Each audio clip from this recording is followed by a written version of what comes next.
Bonjour, bonsoir, selon le moment où vous êtes connecté à cette vidéo. Merci de nous retrouver sur ce nouveau numéro de Imra. Nous allons prier. Seigneur, une fois encore, tu nous demandes de nous plonger dans ta parole. Merci de nous donner l'inspiration nécessaire. Merci de nous enseigner. Merci de nous nourrir afin que nous soyons des enfants matures. C'est dans le nom de ton Fils Jésus-Christ que j'ai prié. Le thème que nous allons méditer ce matin, c'est « Qu'as-tu promis à Dieu ?» Et nous allons lire Deutéronome 23, verset 24. « Mais si vous prononcez un vœu en toute liberté envers le Seigneur votre Dieu, efforcez-vous de réaliser ce que votre bouche a promis. Mais si vous prononcez un vœu en toute liberté envers le Seigneur votre Dieu, efforcez-vous de réaliser ce que votre bouche a promis. » Une promesse est une dette, dit-on. Alors une promesse envers Dieu, vous imaginez un peu ce que ça peut être. C'est encore une dette encore plus grande. Et dans Proverbe chapitre 6, au verset 2, la Bible nous dit « Te voilà prisonnier des paroles que tu as dites et pris au piège de tes promesses. » Quand nous disons des choses, quand nous promettons des choses, nous devons pouvoir les réaliser. Comme nous avons dit dans une vidéo précédente que les promesses que nous faisons à Dieu sont sacrées parce que les paroles que nous disons dans nos prières sont prises au sérieux, sont toutes considérées. Et le Seigneur nous tient rigueur des propos que nous tenons. Donc nous ne devons pas faire des promesses à Dieu que nous ne tenons pas. Je nous exhorte donc à faire le point de toutes les promesses que nous avons pu faire depuis des années, depuis que nous faisons des prières, depuis que nous soumettons des sujets à Dieu. Et je parie que la plupart d'entre nous va se rendre compte que il n'a pas tenu ses promesses avec Dieu. En tout cas, c'était. Mais ce qui est dommage, ce qui est triste, c'est que nous ne savons pas, nous ne savons toujours pas la gravité de cet état de choses. Nous ne savons toujours pas la gravité que cela pousse, le sérieux que le Seigneur accorde à une telle chose. Quand nous lisons dans Romains 13, verset 8, la Bible nous dit ceci: « N'ayez aucune dette envers personne, sauf la dette de l'amour que vous devez avoir entre vous. Celui qui aime les autres obéit parfaitement à la loi. » Moi, je dirais, pour faire plus simple, remboursez vos dettes. Remboursez vos dettes. S'il n'est pas bien de devoir à un homme, il est encore plus grave et dangereux de devoir à Dieu. Il faut donc se repentir.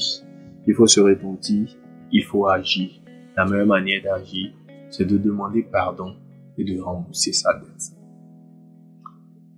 C'est pour ça qu'il est important d'accorder tout le sérieux nécessaire à toutes les prières que nous faisons, à toutes les pensées que nous avons, à tous les propos que nous tenons quand nous sommes en intimité avec Dieu. Parce que ces propos peuvent nous rattraper, ces prières peuvent nous rattraper. Il faut que nous fassions le point et que nous remboursions nos dettes.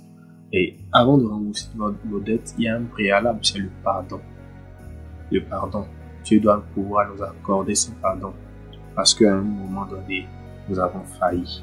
Nous avons eu la faiblesse de dire des choses que nous n'étions pas capables ou que nous ne voulions pas accomplir.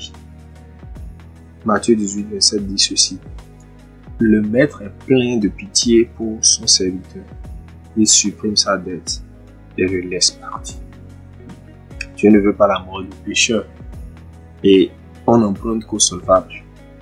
Si vous avez des prières non accomplies, c'est peut-être à cause de vos dettes. Si vous avez des prières non accomplies, c'est peut-être à cause de vos dettes. Si vous avez promis à Dieu, écoute, Seigneur, s'il te plaît, donne-moi ce boulot. Si tu me donnes ce boulot, je vais te donner telle chose, je vais faire telle chose. Vous n'avez pas fait cette chose. Vous revenez quelques années plus tard pour dire, Seigneur, j'ai besoin d'une promotion. Seigneur, j'ai une situation difficile au boulot. J'ai besoin de ton aide. Mais vous avez toujours une dette que vous n'avez pas purgée envers le Seigneur.